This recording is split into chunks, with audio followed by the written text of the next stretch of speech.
ವೀಕ್ಷಕರೆಲ್ಲರಿಗೂ ಸಾಪ್ತಾಹಿಕ ಭವಿಷ್ಯವಾಣಿ ವಿಶೇಷ ಕಾರ್ಯಕ್ರಮಕ್ಕೆ ಸ್ವಾಗತ. ಸ್ನೇಹಿತರೆ, ಜುಲೈ ತಿಂಗಳ ಕೊನೆಯ ವಾರದಲ್ಲಿ ಬುಧ ಗ್ರಹವು ತನ್ನದೇ ಆದ ಮಿಥುನ ರಾಶಿಯಲ್ಲಿ ಚಲಿಸುವುದು ಮತ್ತು ಬುಧಾದಿತ್ಯ ರಾಜಯೋಗದ ನಿರ್ಮಾಣವಾಗಲಿದೆ. ಜೊತೆಗೆ ಈ ವಾರ ಶುಕ್ರನು ತನ್ನ ಉನ್ನತ ರಾಶಿಯಾದ ಕನ್ಯಾ ರಾಶಿಯಲ್ಲಿ ಚಲಿಸಲಿದ್ದಾನೆ. ಗ್ರಹಗಳ ಈ ವಿಶೇಷ ಸಂಯೋಗದಿಂದಾಗಿ ಜನರಿಗೆ ಉತ್ತಮ ಲಾಭ ದೊರಕುವುದು. ಹಾಗಾಗಿ ಜುಲೈ ತಿಂಗಳ ಕೊನೆಯ ವಾರದಲ್ಲಿ ಕೆಲವು ರಾಶಿಗಳಿಗೆ ಸೇರಿದ ಜನರು ಅಪಾರ ಲಾಭ ಮತ್ತು ಪ್ರಗತಿಯನ್ನು ಗಳಿಸಲಿದ್ದಾರೆ. ಸ್ವಲ್ಪ ಸಮಸ್ಯೆಗಳು ಎದುರಾದರೂ ಕೂಡ ಕೆಲಸದ ಸ್ಥಳದಲ್ಲಿ ಸಕಾರಾತ್ಮಕ ಬದಲಾವಣೆ ಮತ್ತು ಪ್ರೀತಿಯ ಜೀವನದಲ್ಲಿ ಅತ್ಯಂತ ಹೆಚ್ಚಿನ ಸಂತೋಷವನ್ನು ಗಳಿಸುವರು. ಜುಲೈ 27ರಿಂದ ಆಗಸ್ಟ್ 2ರವರೆಗಿನ ಮಕರ ರಾಶಿಯವರ ಭವಿಷ್ಯವನ್ನು ತಿಳಿದುಕೊಳ್ಳೋಣ.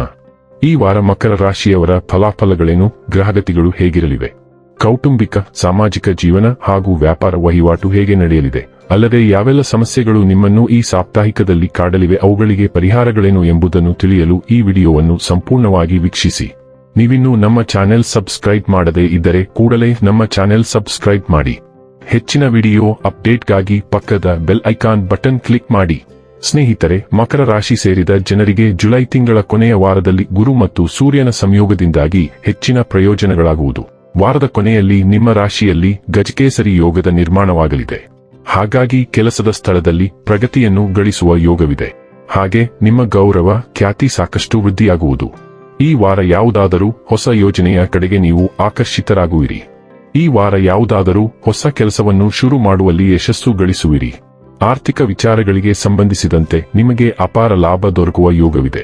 ಮನೆಯಲ್ಲಿ ಯಾವುದಾದರೂ ಮಹಿಳೆಯಿಂದ ಲಾಭ ಮತ್ತು ಬೆಂಬಲ ದೊರಕುವುದು. ವಾರದ ಕೊನೆಯಲ್ಲಿ ನೀವು ಹೆಚ್ಚು ಸಂತೋಷವನ್ನು ಹೊಂದುವಿರಿ. ಹಾಗೆ ಯಾವುದಾದರೂ ವೈವಾಹಿಕ ಕಾರ್ಯಕ್ರಮದಲ್ಲಿ ಭಾಗವಹಿಸುವ ಅವಕಾಶ ದೊರಕುವುದು. ವ್ಯಸ್ತ ವೇಳಾಪಟ್ಟಿ ಇದ್ದರೂ ಈ ವಾರ ಆರೋಗ್ಯ ಸಾಮಾನ್ಯಕ್ಕಿಂತ ಉತ್ತಮವಾಗಿರಲಿದೆ. ಆದರೆ ಇದನ್ನು ನಿರ್ಲಕ್ಷ್ಯದಿಂದ ತೆಗೆದುಕೊಳ್ಳಬೇಡಿ. ಜೀವನ ಮತ್ತು ಆರೋಗ್ಯವನ್ನು ಗೌರವಿಸಿ ಸಮತೋಲಿತ ದಿನಚರಿ ಅಳವಡಿಸಿಕೊಳ್ಳಿ, ಇಲ್ಲದಿದ್ದರೆ ಮುಂದೆ ಕಷ್ಟ ಎದುರಾಗಬಹುದು.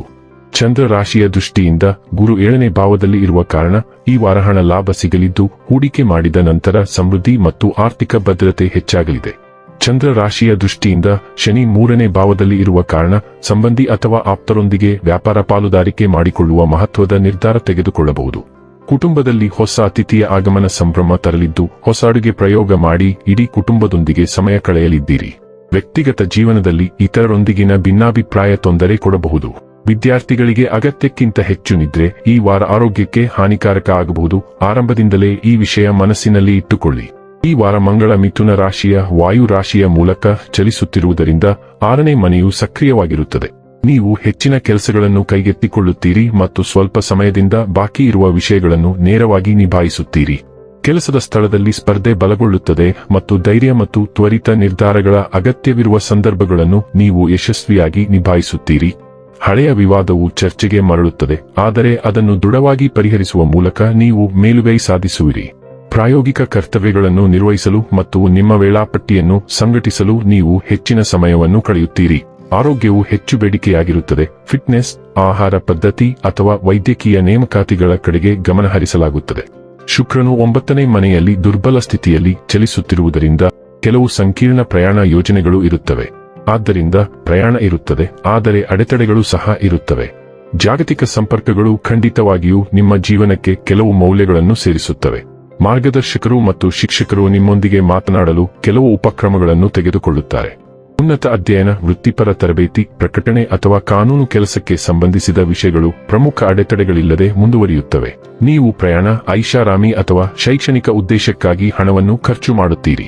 ಕುಟುಂಬ ಸಮಾರಂಭ ಅಥವಾ ಧಾರ್ಮಿಕ ಕೂಟವು ಎಲ್ಲರನ್ನೂ ಹತ್ತಿರ ತರುತ್ತದೆ.